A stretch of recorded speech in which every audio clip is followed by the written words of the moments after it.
novel Cat Dreaming will be published in 2023 by Small Town Girl Press. She currently teaches writing courses at LaSalle University, coordinates a citizen journalism program for Malton's Urban Media Arts, and serves as a communications writer for Marianne Labs in Boston. She's worked as an editor, reporter, and or freelance correspondent for the Boston Herald, the Associated Press, and the Boston Globe, and other newspapers. She shares her home in Medford with two cats that like to walk over her keyboard when she's typing. Phil, Please give a warm Brotherhood welcome to Stephanie.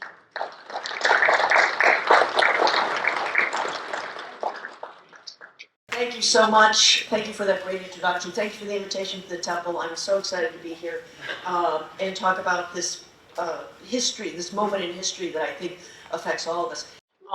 Couple things. If at any time you can't hear me, wave your hand and I'll project out there. So again, thank you. Just a little bit about me. Here are some of my books that I've written about. And as you mentioned, drinking, the mob, the combat zone, pornography, the good stuff, Boston. So that's part of what I like to do. I like to get into the basic history of a city, of a place, things that really affect people's lives. And one thing I've written about actually 3 times is the Cocoanut Grove nightclub fire. I wrote about it in my first book. I wrote a little book in 2005, and then I updated that book and expanded it just last year.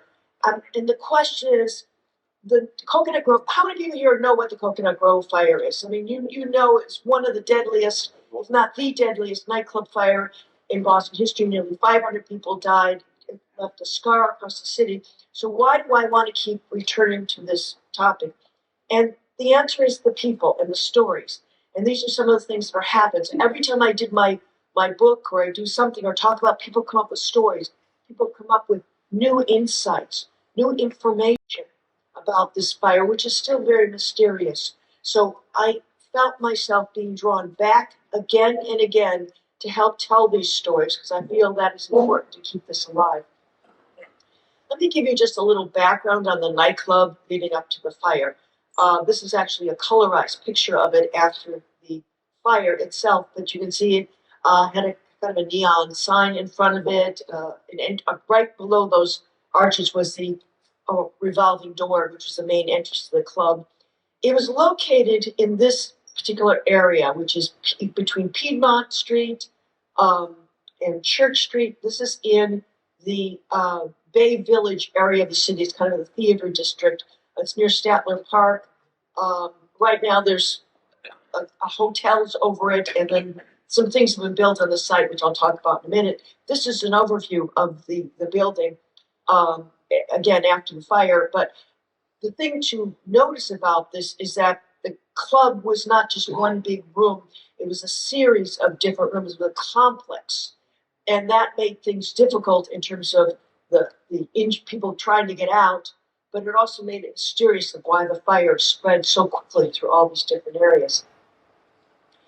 The club was founded in 1927 by these two gentlemen, Mickey Alpert, who was he was actually a furniture salesman in this area, and he got into entertainment, and his friend Jacques Renard, that's not his real name, but they started the club in 1927 and took over what was a former garage and film distribution area and created a glamorous club. And their model was this: the Cocoanut Grove in Los Angeles. This is a postcard of that club in Los Angeles. When I'm doing my research, there's some mix-up in that, the two clubs.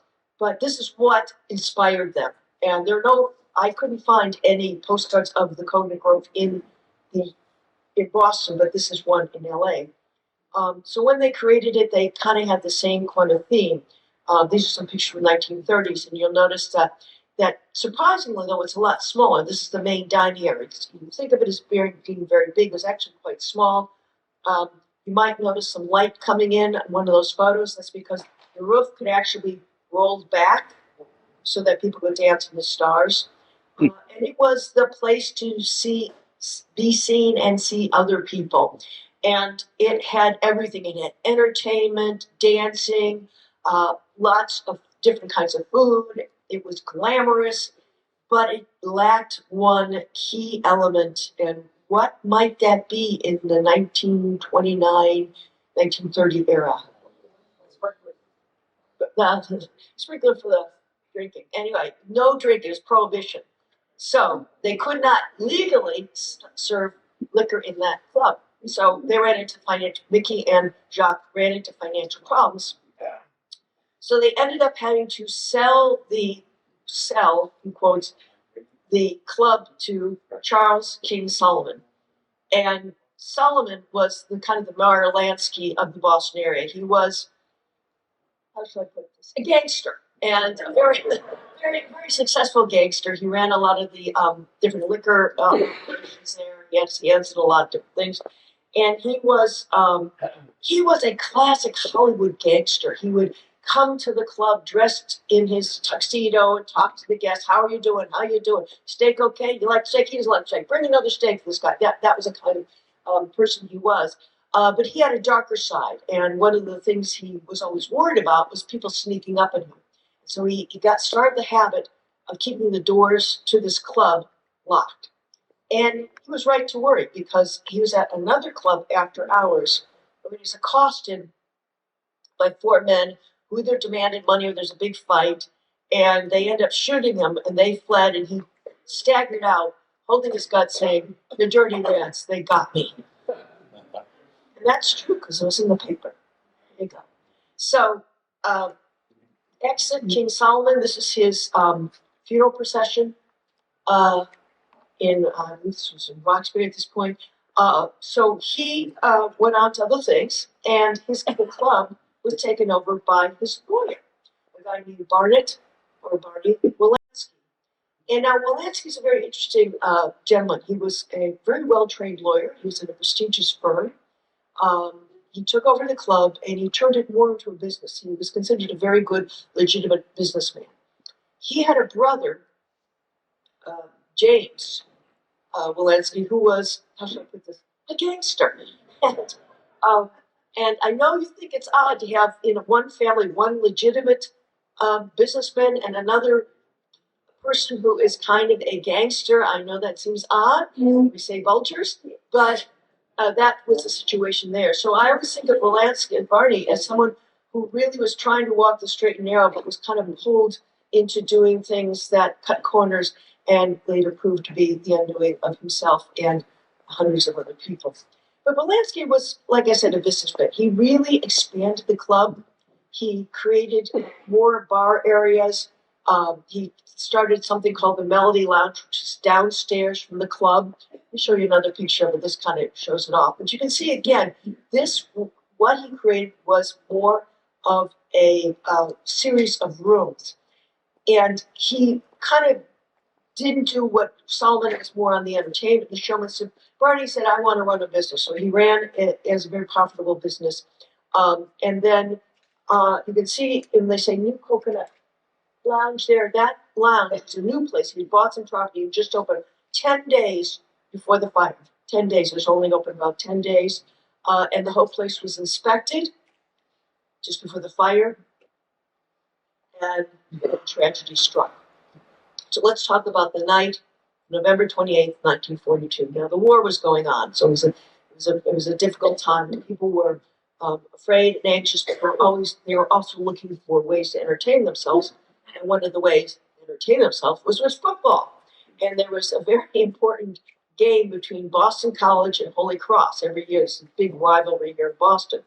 And the Boston College Eagles were favored to win, but they were playing at Fenway Park, as a matter of fact. But they went down to defeat 55-12. And this disappointed a lot of Boston College fans. Holy Cross was delighted, of course.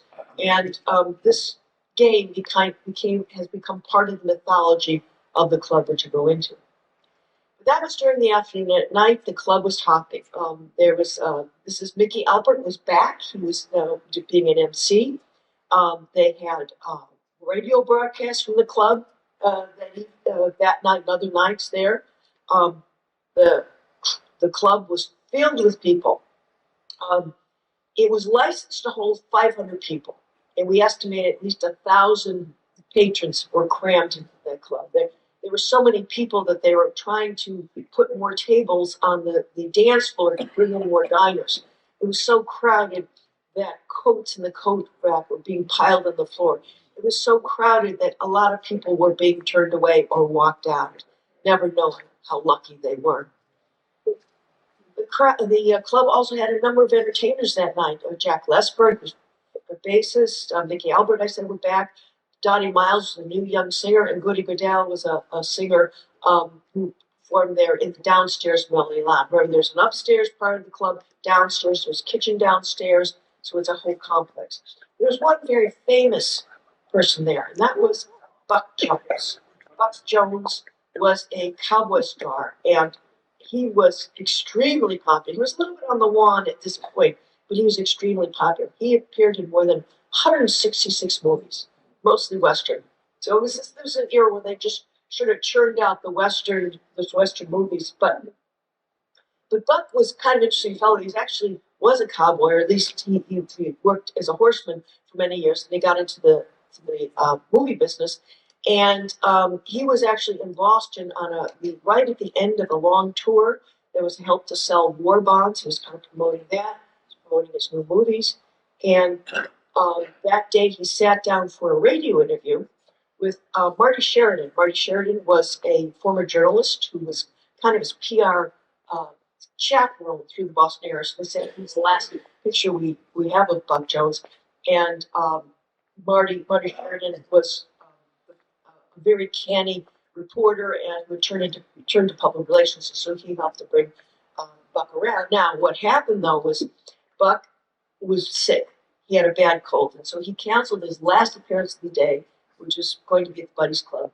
He really just wanted to go back to his hotel and rest.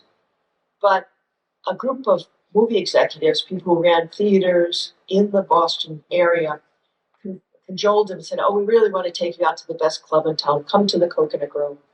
So he kind of agreed to go, and Marty Sheridan agreed to go, and his wife agreed to go, and she was happy because she could show off her new fur coat. So they all went to the Grove.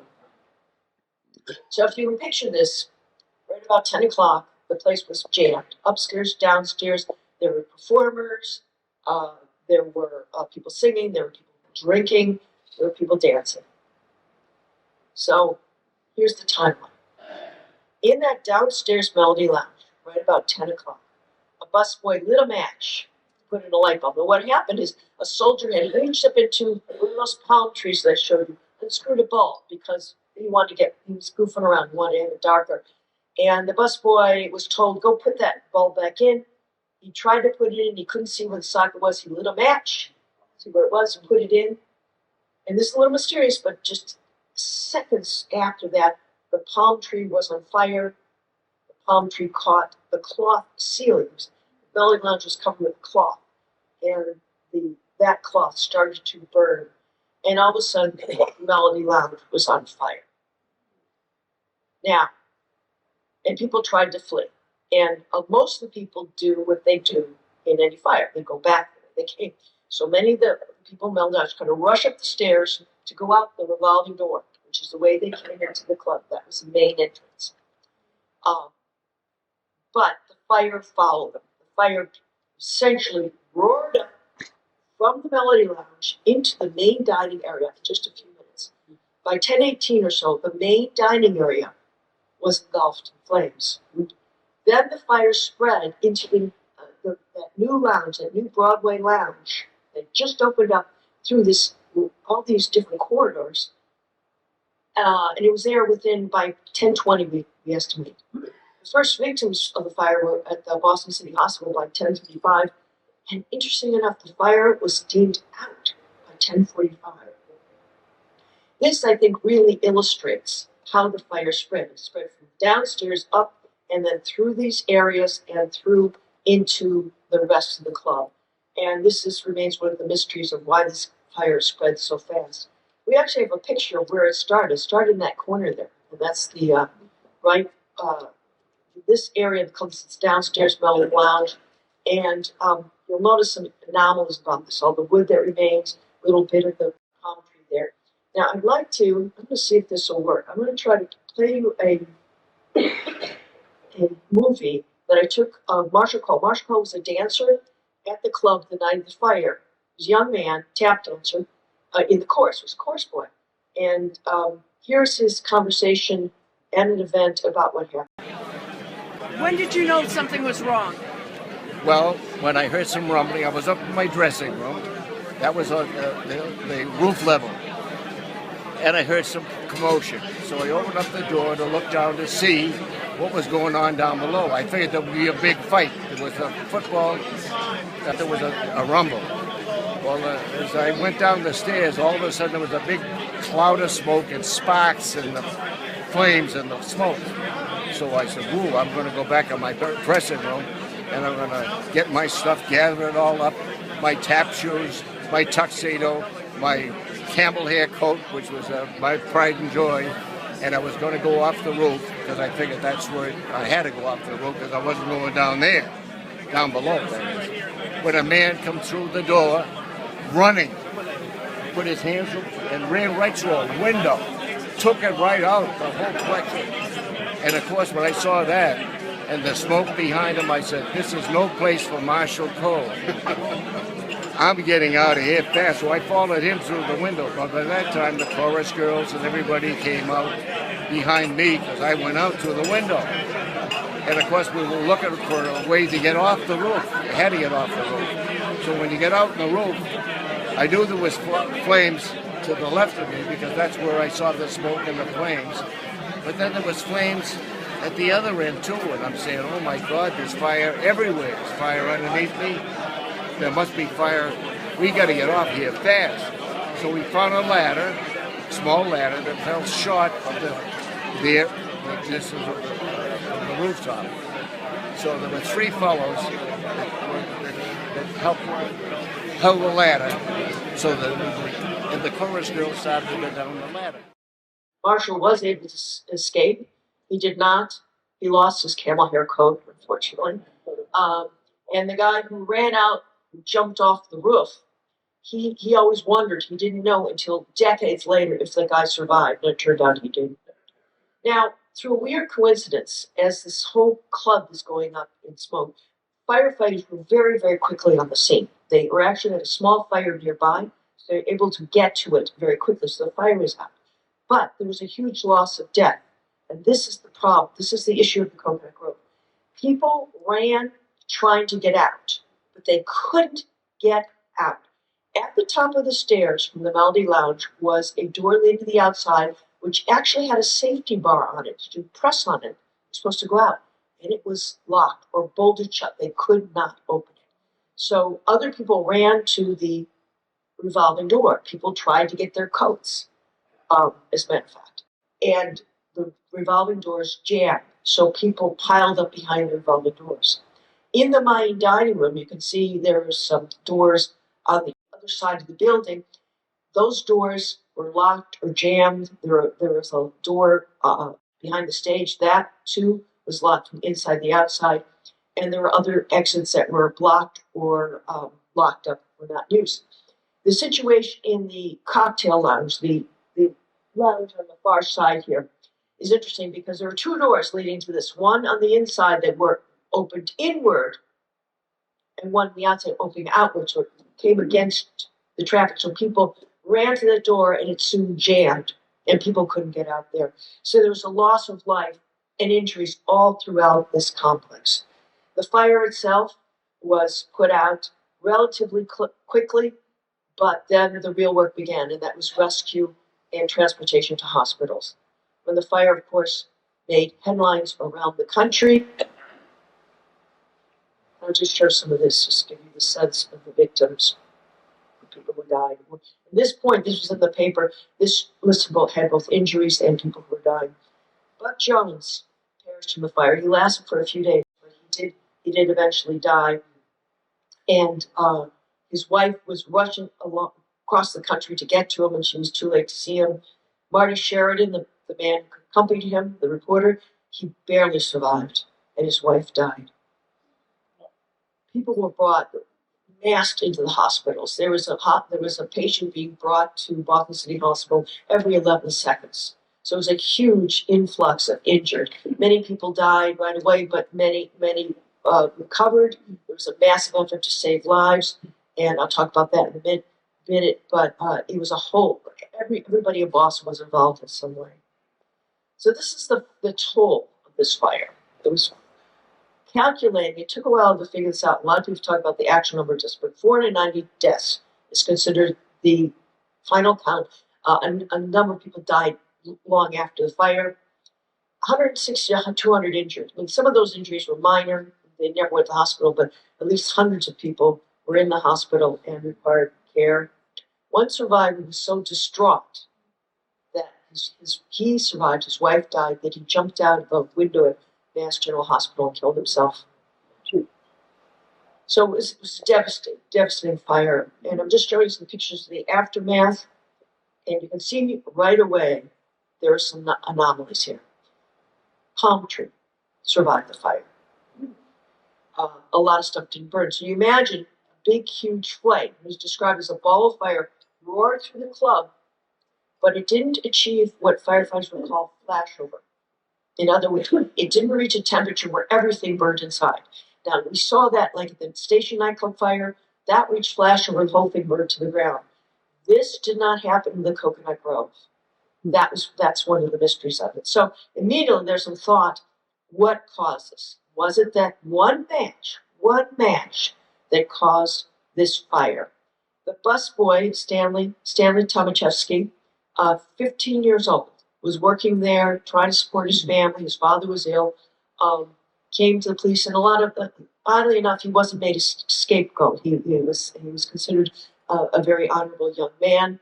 And there was also some speculation almost immediately that this one match couldn't have done this. It just couldn't have been that bad. So there's been other theories over the years. One was there was a former garage, maybe there's some gasoline there. Maybe there's too much alcohol in the air. Maybe there was film that was lying around when it was a film distribution area. There's even some rumors about maybe it was German agents or Wolanski's enemies set this fire. In later years, there was a theory about something called methyl chloride, which is a gas that the theory goes it was being used in a refrigerator unit in the downstairs, and it leaked. The methyl chloride pooled and it ignited. And this explains some things, but not everything about the trajectory of the fire.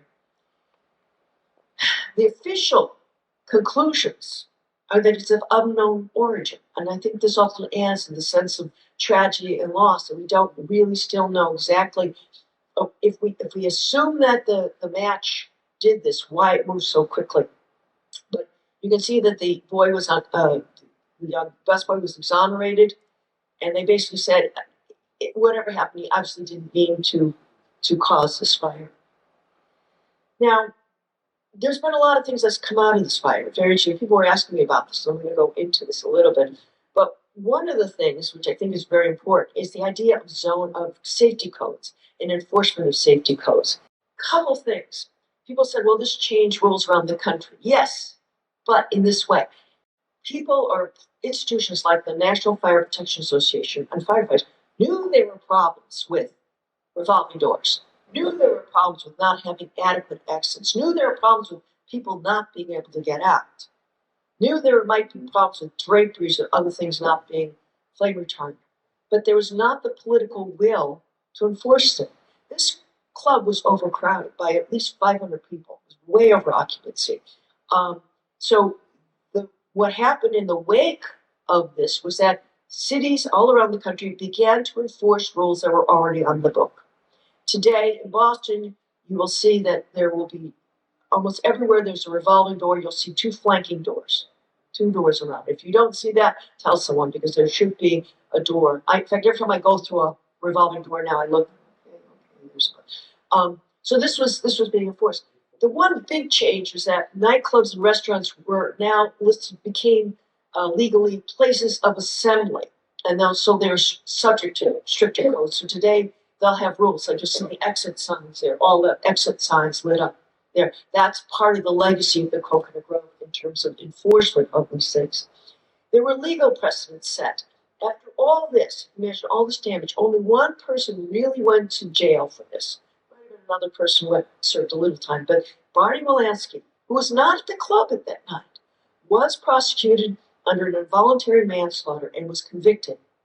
And this was a very, very important legal precedent because basically it says if you keep an unsafe place, something's unsafe, then you can be held liable for it. And so he was convicted and sentenced to 2 to 5 years in prison. Now, the interesting thing about that is during the trial, it also came out that one of the things he did was he had unlicensed electricians working there. He cut corners. He hid liquor there, trying to avoid paying taxes. So, I feel like he was just pulled into this effort to run the club as profitably as possible, but cut corners in terms of safety. And in fact, the electrician once said to him, "Well, hey, we shouldn't be doing this. You need a licensed electrician there." And Barney said, "Don't worry about it. Mayor Tobin and I fit." He was quoted quite a bit. So by the time Molansky was serving his sentence, he was pardoned, given clemency. He basically went home to die. He didn't live very long because Mayor Tobin was now Governor Tobin. He was pardoned. But he was a broken man. In fact, at one point he said, "I wish I died with the others." I mean, his grief was overwhelming. But there were other things that happened. One was the innovations in burn and lung treatments. And the first use of penicillin on a civilian population. Penicillin was brand new, was top secret. And so the Army, they contacted them about this new drug, and they rushed under armed guard samples of penicillin to be used on the victims of Coconut Grove. Mm-hmm. Now, it was applied topically, so it was a little unclear, but really had much of an effect. But it opened the door to the use of antibiotics. So it was the first use of penicillin in a civilian population. The other innovations were in burn and lung treatments. People got a lot of insight over how lung injuries could happen, and burn treatments. New innovative techniques were pioneered at Mass General Hospital and Boston City Hospital in terms of treating burns, not as a skin probe, but a whole body probe. That burns were covered with petroleum. People were given a lot of fluids. The idea was to try to help the body heal itself in a lot of ways. And the techniques that were pioneered then are still being used today. Again, there's this in the lung injury. There, at first, it was thought there was a mysterious poison gas because a lot of people were really felled after the fire by injuries to the lungs. But it turned out it was just the combustion of wood, paper, and plastic. We know that these are problems. We know that today. But ultimately, this is from a article in 1992. The fire at the Coconut Grove will remain as one of the most important single events in development of prevention and treatment in the century. Something else I want to talk about very briefly is the psychology of it. Dr. Eric Lindemann helped to treat many of the victims of the Coconut Grove fire. And he began to realize that there were numerous stages of grief, and that grief or trauma could be psychological as well as physical. They were connected. And he made the first studies of what we might call post-traumatic stress. I don't read this, but this is he gave a paper and he had all these examples of people, including the guy who jumped out the window. And he had this story of this 16-year-old girl who survived the fire. She seemed fine. She was cheerful. And then 10 weeks later, that's when the grief really set in. And she started to feel empty, and she felt her life was no longer worth living. And my adults kept telling her how lucky she was. She didn't feel lucky at all.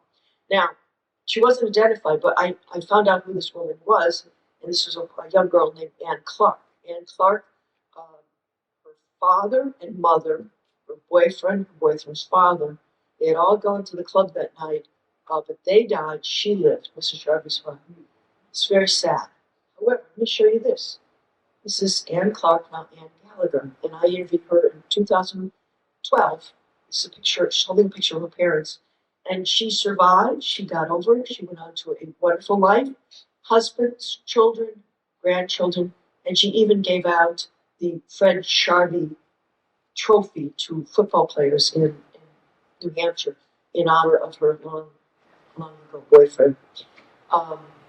So she survived. She's passed now, but she was very much alive. She went back to Coconut Grove one more time, and that was for a memorial service in 2013. Dottie Miles was a young singer there. She went on to be nicknamed Dauntless Dottie Miles because she underwent numerous plastic surgeries. She was very burned on her face, but through pioneering techniques, she was able to regain her career as a singer. Unfortunately, she died later of alcoholism. I think part of the trauma of the whole thing, but she was able to survive. Marty Sheridan, this person here, was extremely badly burned, but he too was able to recover. Took a long time, but then he felt invincible. So what did he do? He went out to be a war correspondent.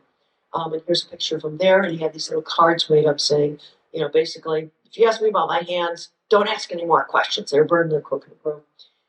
And he too never forgot about the Coconut Grove. He would give blood, and he in fact, he called the Herald. I was working there, and someone said, "Hey, there's a guy named Marty Sheridan on the line." I said, "Marty Sheridan, who's that? Let me talk to him." Because he was calling about the anniversary of the Coconut Grove. He wanted to make sure we covered it. So I was also able to interview him years later, and that was just astonishing. He's passed now, but he left a legacy of information about the Grove.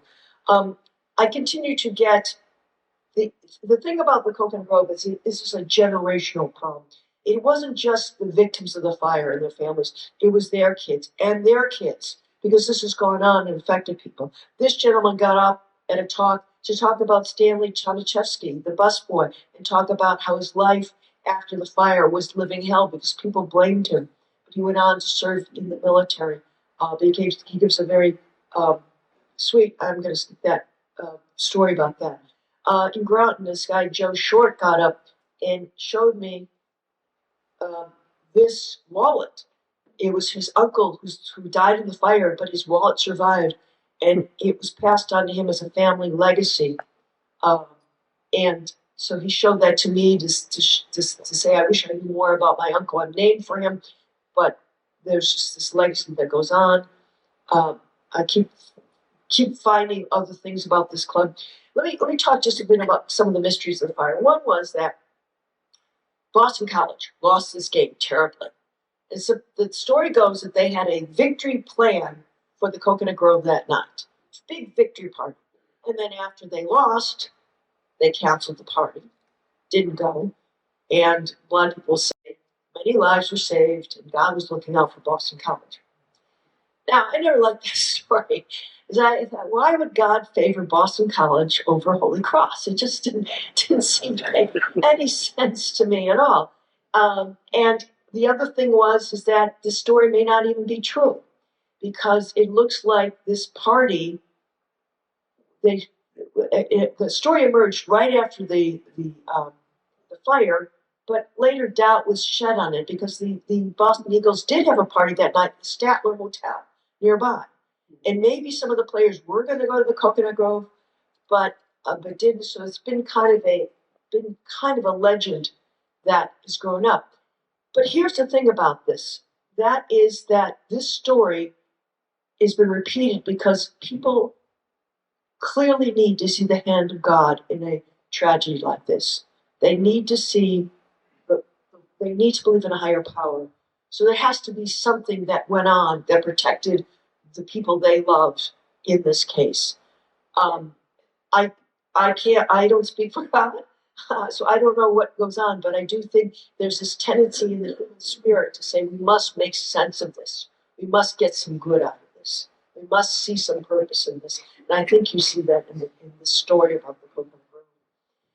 One last thing about the cause of the fire. We still don't know what caused it. If we accept the busboys match, then we still don't know about the speed, how fast it moved through the fire.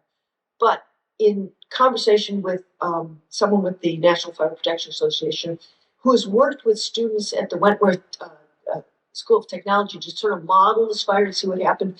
We did come up with one idea. In other words, this shows you the foyer, and it shows how where the Melody Lounge, downstairs the Melody Lounge, and the fire came up there, and then it came through this foyer.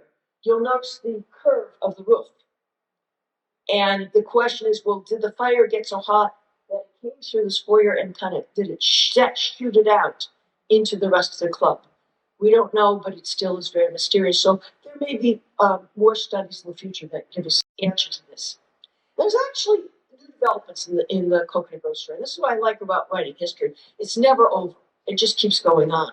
So some people have asked me what's on the site of the Coconut Grove right now. Well, today it was a parking lot for many, many years, and now it's a site of luxury condos. And you can kind of see right between you might see in the bottom, there was a plaque. It was the sidewalk. And this plaque was actually installed in the sidewalk at the 50th anniversary of the party. However, the people in the condo development said, we don't really want this plaque here. You know, it's kind of disrupting to our people. Let's move it, which is not considered pretty respectful. But the plaque was moved down the street to an area that is more where the Brotherhood lounge was. And then in 2013, a street next to the old club was renamed Coconut Grove Lane, again as a bit of a memorial. And so even though the plaque was moved, it still is in the general area. But that might not be enough. Just recently, there was an excellent documentary that came out about the fire, and it has some of the last interviews with some of the survivors. We only know of 2 surviving victims of the fire right now, but this documentary managed to capture the stories of a number of them before they went on. And then just last November, there was an event, a sort of commemoration at the site of the Coconut Grove. And the mayor was there, and different people were there, and you can see a lot of people to remember this fire. You notice the condo thing behind it is all wrapped up in kind of tape or canvas. Apparently, there's been leaking in this very expensive multi-million-dollar condo, and it keeps trying to put out, water keeps dripping down as if it's trying to put out some kind of fire there. I don't know. But there is a move to put up a memorial to this fire in Statler Park, which is nearby. It's not on the site, but it's very nearby. This kind of shows you where it is. And the idea of this is to create something that looks kind of like this, with the idea that it mimics the arches of the old Coconut Grove. It will have the names of the victims etched into it. It will be a place where people can go, remember, lay flowers, and really think about what happened there and how we can stop it from happening again. And I think that is the main idea of a memorial, is not only to look back at the victims, but to look forward. And I only need to mention the Station Nightclub fire, the Ghost Ship fire, other nightclub fires, Grenfell Towers fires in London, to tell that we still have problems with fires getting out of control. And when you look back at them, you realize, had protocols and safety codes been followed, probably there been might not have been a fire at all. And even if there had been, might have been a lower loss of life. Here are some resources. I know it's hard to. I'm going to flash through these, but I'll keep this up after I'm done here. If you care to look for more information on this fire, and just to give a little plug for my book, it's available in bookstores everywhere, and it just kind of expands more on the story of the fire. So I want to end now. I want to thank you for your attention, and I'd like to entertain any questions or hear your stories about the fire.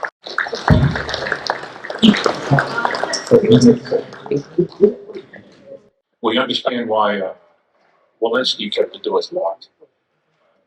He was a gangster and didn't want somebody sneaking up on him. But why were the doors locked by Barnett? That's a very good question. There was a feeling that Barney Walensky did not want people sneaking out their bills. So many of the doors were locked to prevent people from leaving before they paid up. This was a habit started earlier, and then he kept it going. There was, even the night of the fire, there was the story, and I believe it's true, that one of we believe was the wine store, when people were trying to get out, run out, someone tried to stop and say, nobody leaves till they pay their bill. So that was part of it. And I think, again, it was kind of a sense of carelessness. Like you keep doors locked. You're not conscious. You need an exit in case of an emergency. And so Barney, there's a lot of question what was locked, what wasn't, but it was hard for people to get out. People died in the fire because they could not get out. In one case, the door up from the Melody Lounge, there's some question why it was bolted shut. It was just locked shut. And there's some question whether there was sort of a misfunction there, as a problem, as opposed to a deliberate act. But it's very clear that other exits were not, and certainly the revolving doors were very dangerous to have that. Bill Bluestein, thank you very much. Thank you. My mother and father were supposed to go to the Coconut Grove that night with another couple, but the other couple got sick, so they didn't go. And my ex-brother-in-law lost his sister in the fire. And I believe Channel 2 did television, something on television, which I DVR'd about the Coconut Grove, and by mistake, it got deleted. So. Sorry about that. Yeah, there's a lot of speculation, and I hear that a story about the near misses, people planning to go there and not being able to get in. And in fact, they're very important. In fact, I had an African American gentleman said that his grandparents were trying to get in the club and they were turned away because they were black, and it was an interesting story. And then in researching this, I found out that indeed there was a color barrier there. Blacks, African Americans were not allowed in the club. There were 3 black people working there that night. 2 of whom escaped, and 1 gentleman died in the fire. And so it's interesting. In fact, there's a headline in a black-owned paper that there was a definite loss of life among the black community in Boston because they weren't allowed in this club. So I thought that's kind of an interesting twist on this whole process. My name's Mort Schumann. I was 9 years old at the time of the fire. My brother was turned away at the time, and my family, mother and father, were quite disturbed over until we got a telephone call from him. They didn't make it in. I'm a radio witness to the after effects of the fire, and it just remains in my memory very clearly. Yeah, I believe this fire has just had such an impact over generations of people there. Again, that's kind of why I wanted to do more research on this, because I kept meeting grandchildren of victims who wanted to tell their story. Yes, sir. Well, from my obvious use, I was even younger than Mr. Schumann. But I was always amazed at what it took to get people out. And my father drove truck to the old Record American, and he was working that night, and they requested the Record American trucks to come down. So my father was bringing people, I don't know whether to the morgue or to the hospital, but the number was just overwhelming. Now, my dad was never traumatized by it. I mean, he did it, but it was nothing that was stored in his brain. But he always told me about the numbers and the trips that had to be made by people that weren't firemen or weren't ambulance people. It's just, the numbers are just incredible. That's absolutely right. And that was one of the characteristics of the fire, is that ambulances were pulled in, but so were taxis, so were drivers. Everybody was helped to try to get people as quickly to the hospital as possible. There was a makeshift morgue set up, so there were a number of bodies stored on site. But many people, they tried to rush as many people as they could to the hospital, where the staffs of the various places really did their best. It was an all hands-on effort. But yes, a lot of people were pulled into it. There's even when I was doing my research, a gentleman wrote me about his, it was his grandfather, who was an ambulance driver at the time and had to carry bodies, was kind of traumatized by it.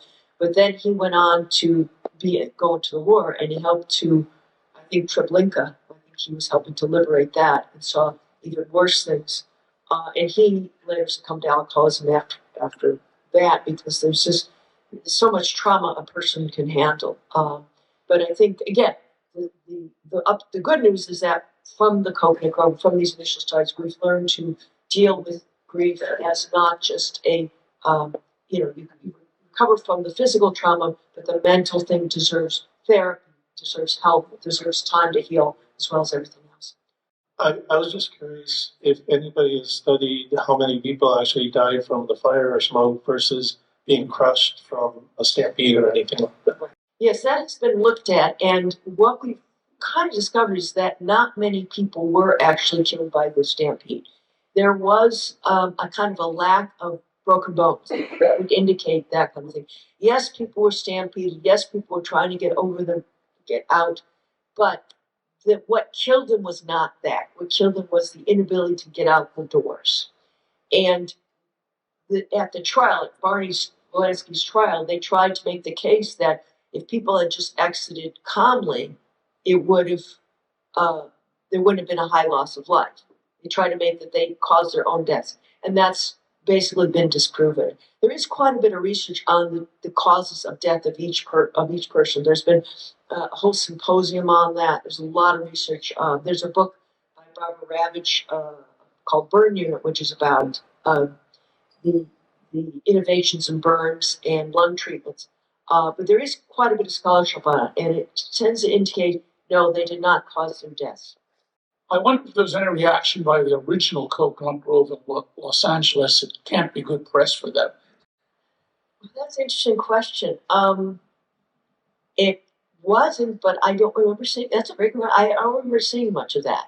I think that this made headlines around the country, but it was really relegated to the back pages fairly quickly, being in Boston and because there was a war going on. And I think in looking at some of the headlines, for example, of this time, I was looking at the Coconut Grove stories, there were headlines like, thousands of people killed here, 10,000 Nazis. It was the world was awash in just disaster. So I think it was a story in Life magazine, but not the cover story. It was kind of the back. So I think that the Los Angeles people may have noted it, but it didn't seem to affect them. That club lasted until into the 1960s. I believe there's a Coconut Grove there, with a lot of famous people there. It's always overlapping when I do a Google search. I have to make sure I don't Google that particular thing, but it didn't seem to affect. For what little I know, I have not looked at that question, but my gut feeling was that it didn't have a big impact on it. Great talk, thank you. When I was a kid, I heard a couple of rumors of some rather unique ways that people avoided smoke inhalation.